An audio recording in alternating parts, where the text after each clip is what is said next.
Hello friends, नमस्कार and welcome to समाधान। साथियों, उम्मीद है कि आप सब अच्छे होंगे और जो भी 17th बीपीएससी हैं अभ्यर्थी वो लोग ध्यान से इस वीडियो को देखेंगे। यहाँ पे जैसा कि कल से हमने आपको अपडेट दिया, कल से मेंस का पेपर चल रहा है 69 बीपीएससी का। तो कल जो क्वालिफाइंग पेपर होता है हिंदी का एग्जामिनेशन था, जिसका पेपर हमने आपको फुल एनालिसिस करके बताया यहाँ पे। आज हम लोग जीएस पेपर 1 का जो एग्ज़ाम कंडक्ट हो चुका है उसका यहाँ पे एनालिसिस देखेंगे।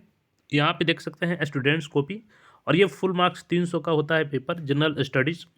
थोड़ा सा मैं ब्रीफ में बता दूं कि ये जो पेपर होता है आपका, इसमें आपका हिस्ट्री और आर्ट कल्चर होता है। दूसरा सेक्शन जो होता है इसमें वो आपका राष्ट्रीय अंतर्राष्ट्रीय जो महत्वपूर्ण घटनाएं होती हैं उससे संबंधित होता है। और जो तीसरा सेक्शन होता है वो होता है आपका एस्थेटिक्स यानी सांख्यिकी से प्रश्न होते हैं।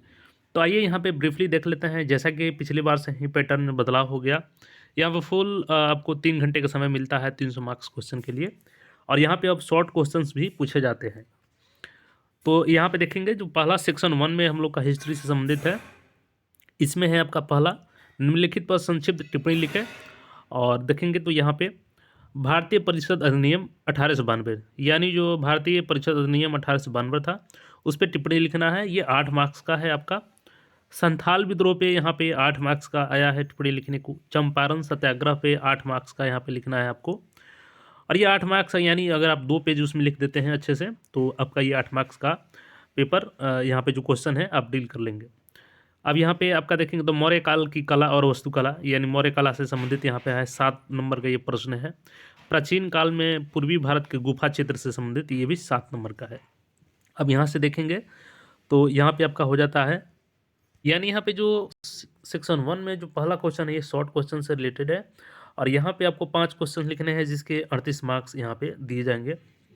अब जो दूसरा क्वेश्चन है तो बढ़ते हैं इसमें, और वो पाँचों के पाँच जो है इसमें आपको एक्स्ट्रा नहीं मिलेगा। पाँचों के पाँच अनिवार्य है, वहाँ पे लिखना ही है आपको। मतलब कि अगर नहीं लिखते हैं तो उसका नंबर कटेगा आपका। दूसरा जो क्वेश्चन है यहाँ पे, प्राचीन काल से बिहार शिक्षा और अध्यात्म का केंद्र रहा है, इसकी विस्तृत व्याख्या कीजिए। अब जैसे नालंदा का जो विश्वविद्यालय है, बहुत सारे यहाँ से, फिर आपका भागलपुर वाला जो यूनिवर्सिटी था, तो सबका यहाँ पे विस्तृत आप चर्चा करेंगे। बिहार में जो शिक्षा है वो प्राचीन काल से रहा है, चूँकि काफ़ी विदेशी यात्री भी यहाँ पे आते थे शिक्षा ग्रहण करने के लिए। इसी का यहाँ पे फुल मार्क्स 38 का ये क्वेश्चन है।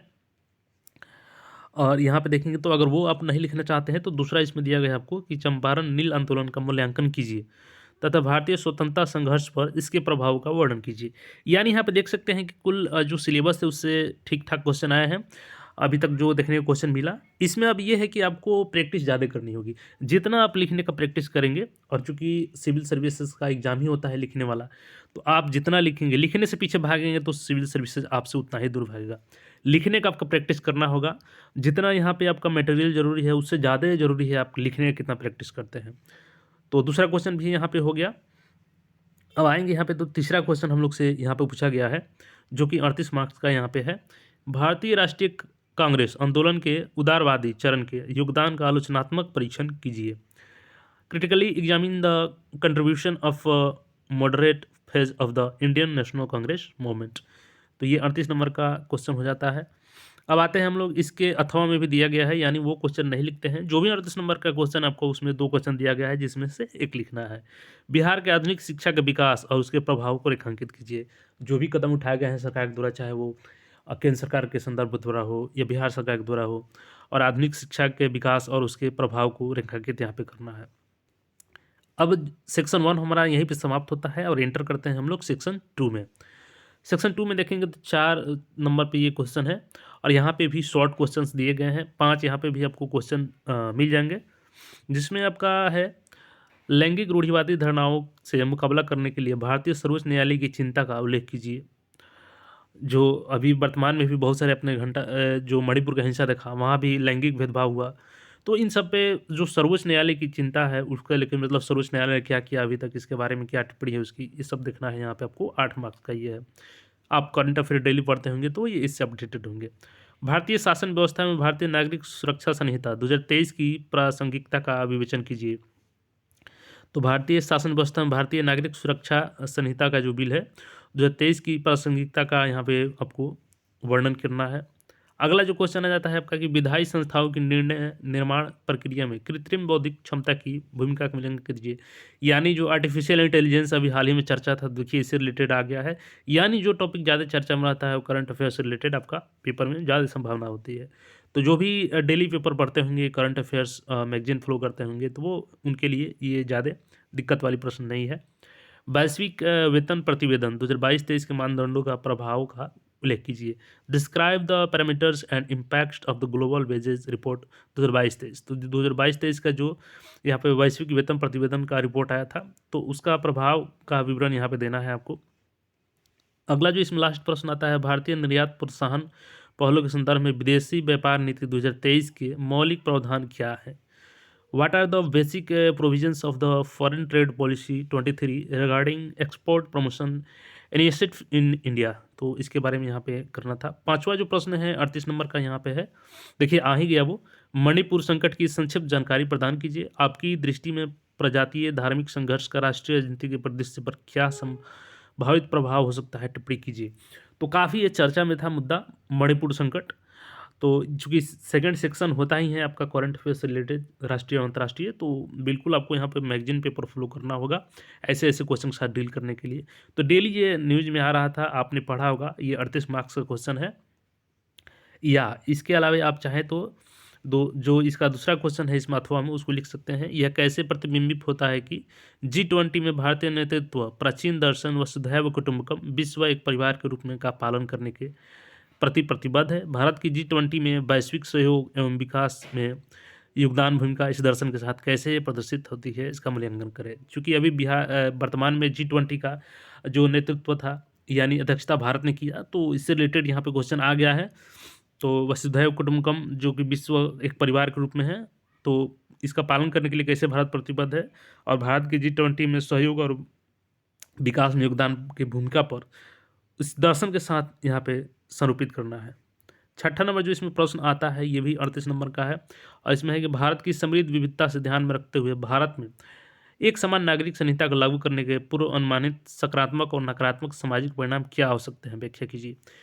अब यहाँ पे चूँकि काफ़ी यहाँ पे चर्चा में है जो आर्टिकल 44 है, जो कि समान सिविल संहिता है, यूनिफॉर्म सिविल कोड, तो इस काफ़ी रिलेटेड था, ये चर्चा में था। तो ये मतलब इसके सकारात्मक क्या प्रभाव हो सकते हैं लागू करने पे, और इसके नकारात्मक प्रभाव क्या हो सकते हैं। चूँकि भारत विविधताओं का देश है, तो कहीं न कहीं इसका नकारात्मक प्रभाव भी पड़ेगा और कहीं भी सकारात्मक भी होगा, तो उसी को यहाँ पे व्याख्या करना है हमको। या दूसरा क्वेश्चन जो है कि इसरो जैसे अभी देखिए चंद्रयान 3 से आ गया है क्वेश्चन, मिशन संदर्भ में भारत की उभरती हुई अंतरिक्ष शक्ति की स्थिति अंतरिक्ष अन्वेषण में की गई उम्मीदों और उपलब्धियों में कैसे मेल खाती है। वैश्विक अंतरिक्ष पटल पर प्रमुख खिलाड़ी बनने के भारत की यात्रा में इस मिशन के लक्ष्यों का भूमिका और विवेचन कीजिए। मतलब इसका लक्ष्य क्या है, भूमिका क्या था। इसरो चूँकि अभी उभरती हुई अंतरिक्ष में एक शक्ति बन के उभरा है भारत, तो इसके संदर्भ में यहाँ पे लिखना है। चंद्रयान 3 काफ़ी सफल यहाँ पे लैंडिंग किया गया और जानकारियाँ भी वहाँ से एकत्र की गई। तो ये सभी न्यूज़ में जो यहाँ पे चल रहे थे वही क्वेश्चंस यहाँ पे आए हैं आपको। अब सेक्शन 3 जो आ जाता है आपका, ये फुली आप प्रीवियस ईयर क्वेश्चन प्रैक्टिस करते हैं, तो इसमें आपको 72 में 72 मार्क्स ला सकते हैं। ये 72 मार्क्स का होता है जो सेक्शन 3। यहाँ पे जैसे कि दिया है question, study the following table carefully and answer the questions given below this table. There are 3 companies X, Y and Z making identical shops in the form of bars. Shops are sold by the number of units. तो यहाँ पे आपका year दिया गया है और उनका per unit price दिया गया है। सेल्स यहाँ पे दिया गया है, कितने रुपए का सेल्स हुआ है। पर यूनिट यहाँ पे दिया गया है, सेल्स यहाँ पे दिया गया, X, Y, Z का सबका दिया गया है। अब यहाँ पे आपको इसी के अनुसार यहाँ पे हिंदी में भी इसका दिया गया है। और इसको अब देखिए यहाँ पे क्वेश्चन आपका आ गया कि वर्ष 2023 में साबुन का औसत मूल्य क्या था। तो यहाँ से आप इजीली होता है, ये प्रैक्टिस कर लेंगे तो आपको ये कोई ज़्यादा दिक्कत वाली क्वेश्चन नहीं होती है।